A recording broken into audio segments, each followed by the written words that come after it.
ano po siya, very active siya sa women's issues.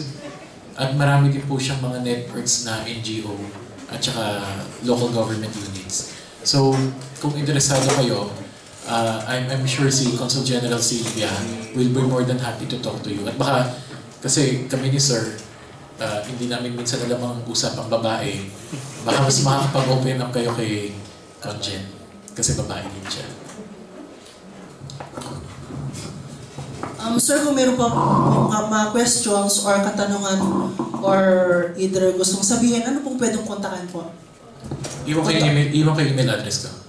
Sir? Email address ko, iiwan ko. Ay, email address ko, sir. Or telephone number meron po. Iwan ko din. Iwan ako ng calling card ko. Thank you, sir. So, lahat po ng mga Pilipina po dito sa Kyongju, hindi lang dito sa Busan or sa Muhang, pwede nyo kontakin po kung gusto makipag-usap kina Ate Remy, sa Ate Loida, yan, may mga ano yan, kung pwede pong mahihingi po sa kanilang konting advice. Lalo na kay Ate Susan, kasi siya yata ng counseling sa Ate Susan. Ay wala. Basta si Skyline lang nag-ano dito. Kaya sila Ate Remy, Ate Susan, sa si Ate Loida, sila po yung mga namamahalang ng mga Pinay po dito sa Kyongju po. Kung wala nang ibang katanungan, baka meron tayong yung second part natin na may lang naman ang financial literacy. May tanong pa po ba? Wala na po ba mga katanungan? Sino pa? Sige na. Habang nandito. Sir, magtatanong po lang ako about sa... May polo pa po ba ngayon? Labor office meron. Hindi lang namin nakasama ngayon, pero meron. Kasi po sir, tatanungin ko po yung kung ano po ang hotline ng polo at saka kung ano po ang pwedeng itawag sa hotline. Okay. Problema. Teka, hindi ko kabisado yung hotline kasi nandun siya sa website. Kasi mostly po yung mga EPS workers dito, marami po mga problema sa kanilang mga companies, sa mga trabaho nila. Ibigay ko itong ang nasa cellphone ko kasi yung landline nila. So ibibigay ko. Sulat mo. I-dictate ko Sulat mo. Pero i-dictate ko ito ngayon, but I strongly encourage you, pag binisita niyo po yung website natin at kinit niyo yung directory, makikita niyo po doon lahat ng hotline at lahat ng trunk line. So kung may tanong kayo, halimbawa ito po sa pagpapakasal, makikita niyo doon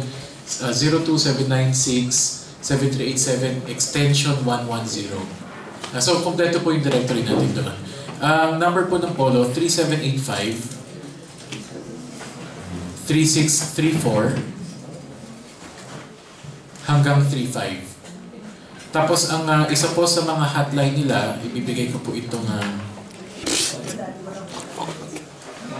in particular po sa mga kung may problema po kayo tungkol sa entertainers, mga E6, in particular po ito 010 4573 6290. Patungkol naman po kung may problema kayo E6 visa. Sino kakusapin sa Joey?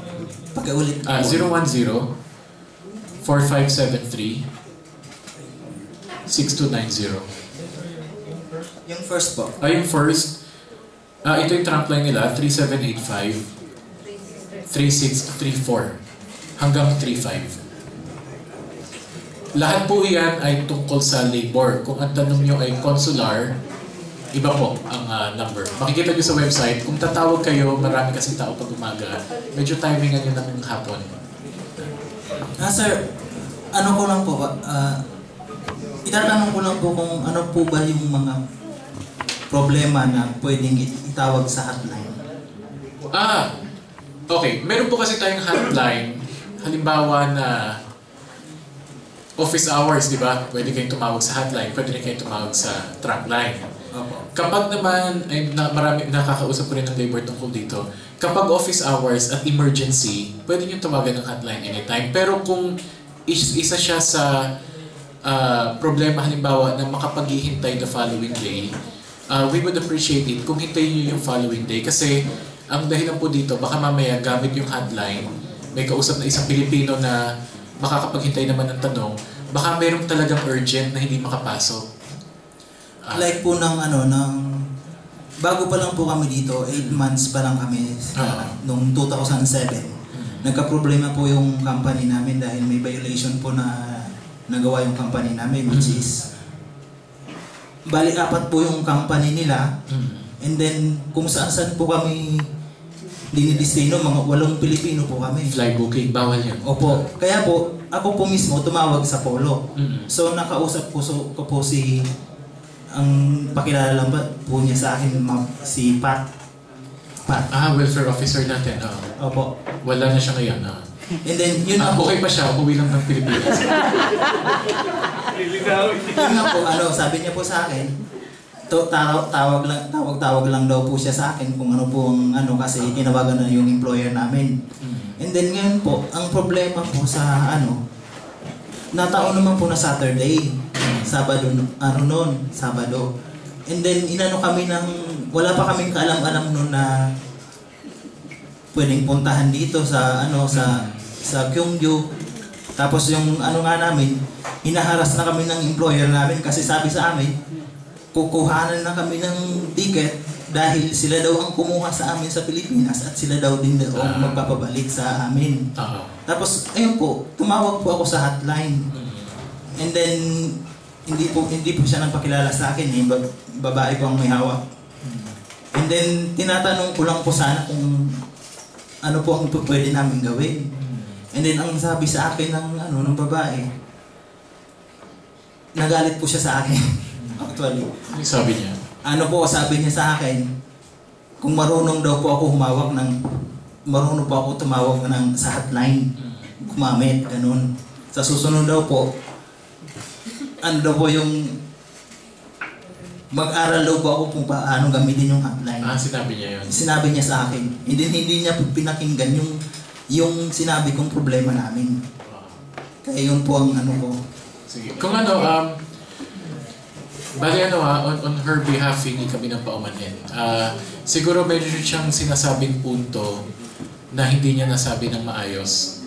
Ang punto lang naman dito, inuulit ko lang yung sinabi ko kanina na in terms of hotline, ang priority doon is emergency. Pero kung hindi ka nabigyan ng pagkakataon na ipaliwanag kung bakit emergency yon, definitely may mali yung kausap mo. Ang hotline exists lalo na sa mga kaso na binanggit mo na natatakot kayo tapos hindi nyo alam kung ano yung gagawin.